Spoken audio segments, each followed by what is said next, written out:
Selamat datang kembali.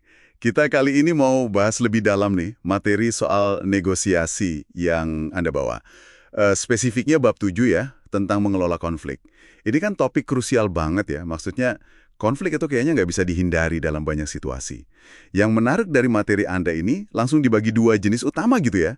Ada perselisihan sederhana, katanya sih ini relatif gampang selesai. Sama satu lagi, sistem konflik berkelanjutan. Nah, ini yang kayaknya lebih rumit, mendarah daging gitu ya. Kita coba bedah ini deh. Iya betul, dan pembedaan ini penting banget loh, karena cara kita ngelihatnya, apakah ini cuma masalah sesaat atau udah jadi sistem, itu bakal nentuin langkah kita selanjutnya. Oke, biar lebih kebayang kita pakai contoh dari materinya ya. Ada kasus sengketa cairan pendingin, Foster lawan Wood. Ini katanya contoh perselisihan sederhana. Mhm. Terus ada lagi konflik antar divisi di Seneca Systems antara si Lovell sama King. Nah, ini contoh sistem konflik. Jadi tujuan kita apa nih? Ya, biar Anda semua bisa ngenalin bedanya dan punya alat buat ngadepinnya. Persis. Karena ini bukan cuma soal taktik di meja runding aja, gitu. Tapi lebih ke pemahaman dinamika di belakangnya. Apa sih yang sebenarnya terjadi di bawah permukaan? Sip. Kita mulai dari yang katanya sederhana dulu ya, si Foster dan Wood ini. Di materi disebut polanya itu seringnya gini. Awalnya panas, eskalasi, terus mungkin agak reda dikit, deeskalasi. Bisa jadi mandek juga, jalan buntu. Ah, iya bisa mandek juga, bener. Sampai akhirnya nemu penyelesaian. Tapi yang bahaya itu pas eskalasinya ya. Katanya bisa dari taktik halus jadi kasar, isunya satu jadi banyak banget. Betul, betul. Bahkan niatnya bisa geser. Dari pengen menang, jadi pengen ya nyakitin lawan aja. Itu destruktif. Serem juga ya walau sederhana. Nah, jangan salah. Meskipun sederhana, ada juga penghalang psikologisnya. Materi Anda nyebut tuh soal terlalu percaya diri. Jadi dua-duanya ngerasa, wah pasti menang nih kalau dibawa ke pengadilan. Kayak udah yakin banget gitu ya. Iya. Terus ada keengganan rugi. Orang itu kan lebih takut kehilangan sesuatu daripada seneng dapat sesuatu yang nilainya sama. Itu bisa bikin alot negosiasinya. Oh, oke. Sama satu lagi, potensi isu prinsipal agen. Misalnya, kepentingan pengacara kita sama kepentingan kita buat cepet beres, itu belum tentu sama persis kan?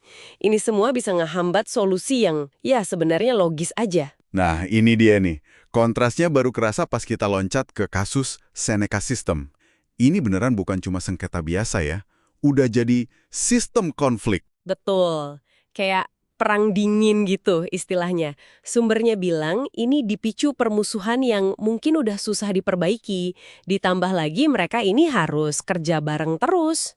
Wah, kebayang sih peliknya. Ditambah lagi ada sejarah panjang antara Lovell dan King ini, terus diperparah sama sistem insentif di perusahaannya yang malah bikin mereka kayak diadu gitu. Jadi kayak lingkaran setan aja. Pantesan disebut sistem ya, karena banyak elemen yang saling terkait gitu. Nah, iya. Dan kalau kita lihat gambaran besarnya, sistem konflik ini punya jebakan psikologis yang wah kuat banget. Materi Anda nunjukin ada persepsi partisan. Kita selalu ngerasa paling objektif, lawan itu pasti bias. Selalu begitu kayaknya ya. Terus ada devaluasi reaktif. Jadi kalau ada tawaran damai dari lawan, kita cenderung nganggap remeh, cuma karena itu datang dari mereka. Oh gitu ya? Padahal mungkin tawarannya bagus. Bisa jadi. Terus ada tekanan groupthink juga di internal masing-masing kubu. Jadi susah buat berpikir beda atau kritis. Akibatnya apa? Ya, resolusi tuntas itu hampir nggak mungkin. Fokusnya sering geser, jadi cuma gimana caranya ini konflik dikelola biar nggak meledak aja. Jadi, apa dong artinya buat Anda yang mungkin lagi ngalamin situasi mirip? Sumber ini negasin pentingnya diagnosis dulu. Jangan salah kasih obat. Betul. Buat perselisihan kayak Foster Wood, mediasi itu bisa efektif banget. Kayak peran si Dwight Golan itu kan, dia bantu komunikasi, cari solusi bareng. Iya, mediator netral gitu. Tapi kalau udah sistem serumit Seneca, kayaknya butuh lebih dari itu. Perlu intervensi dari pihak ketiga yang punya power, punya kuasa. Kayak CEO Emmons di contoh itu, dia bisa neken eskalasi atau bahkan ngubah aturan mainnya, misalnya sistem insentifnya. Oke, jadi intervensinya lebih kuat ya. Betul, sumbernya juga nyebut proses lain, misalnya diplomasi ulang-alik. Kalau ketemu langsung malah makin panas. Atau pertemuan puncak, summit, buat ngunci kesepakatan penting.